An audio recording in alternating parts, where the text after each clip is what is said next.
नमस्कार दोस्तों, ये मेरी कल की ट्रेड थी। मैंने 23,700 की कॉल बाई किया था 280 रुपये के भाव पर।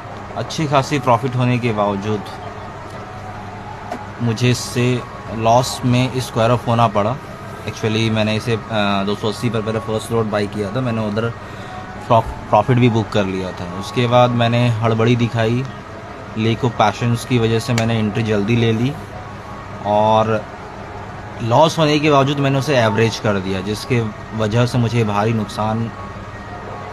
बड़ी नुकसान उठानी पड़ी। जो गलती नहीं करनी है, एवरेजिंग नहीं करना है, लॉस मेकिंग ट्रेड, मैंने वही कर दिया। देखता हूँ आज के ट्रेड में क्या होता है। धन्यवाद।